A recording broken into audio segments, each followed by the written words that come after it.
3 scary stories to tell in the dark. Story 1. The Disappearing Hitchhiker. I was driving home on a desolate stretch of highway when I saw her. A young woman standing on the side of the road, her thumb outstretched. She looked scared and cold, so I pulled over to offer her a ride. She climbed into the back seat, her clothes soaked from the rain, and I asked if she was okay. She barely spoke, just muttered her destination and stared out the window. I thought she was just shy. As we drove, the rain intensified and visibility dwindled. I offered her my jacket, but she declined with a shake of her head. I couldn't help but feel a growing unease in the car. When we reached her destination, an old cemetery, she finally spoke, her voice trembling. "This is where I'm supposed to be. Thank you for the ride." She got out of the car and disappeared into the rain. I watched her for a moment, my heart pounding with a sense of dread. It was only then that I noticed the name on the tombstone closest to where she had vanished. It was hers, along with a date of death that was decades ago. Terrified, I sped away from the cemetery, my mind racing. Had I just given a ride to a ghost? The image of the disappearing hitchhiker haunted me for weeks. A chilling reminder that not all who wander the roads are of this world. Story 2. The Cabin in the Woods ***. My friends and I decided to spend a weekend at a secluded cabin in the woods, looking forward to a relaxing getaway.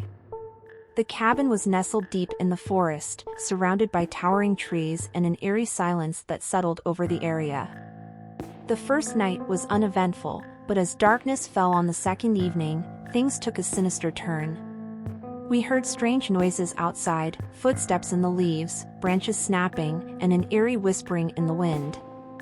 We brushed it off as animals or our imagination, but when the power went out, panic set in. We huddled together, clutching flashlights as we heard something, or someone, moving outside the cabin. Suddenly, there was a loud thud on the roof, followed by a guttural growl.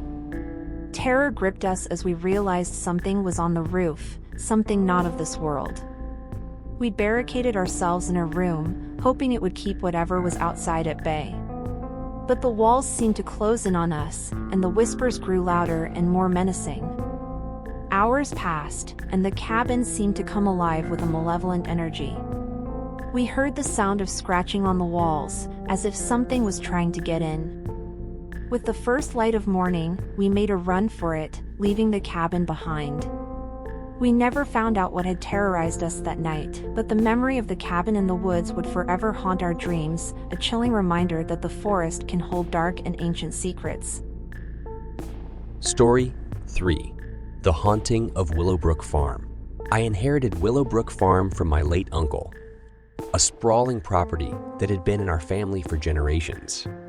As I moved in, I couldn't shake the eerie feeling that something was not right. The first night, I heard strange noises in the old farmhouse.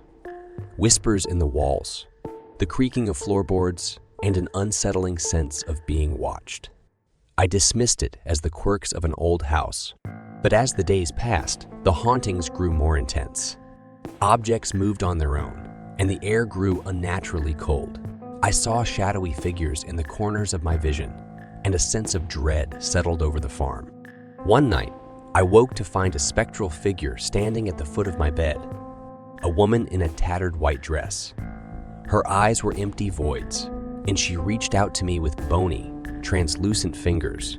She spoke in a voice that sent chills down my spine, revealing the dark history of Willowbrook Farm. It was built on land that had once been an ancient burial ground, disturbed by my family's ancestors. The restless spirits sought vengeance, and they were trapped in the farmhouse. The woman in white had been the first victim, and she had become their unwilling leader. Desperate to break the curse, I sought the help of a local priest, and together we performed an exorcism. It was a night of terror and despair, as the spirits fought to maintain their hold on the farmhouse. In the end, the malevolent force was banished, and Willowbrook Farm was finally at peace. The farmhouse still bore the scars of its haunted history, but I had broken the curse that had plagued my family for generations. The haunting of Willowbrook Farm was a chilling chapter in our family's legacy, a reminder that the past can never truly be forgotten.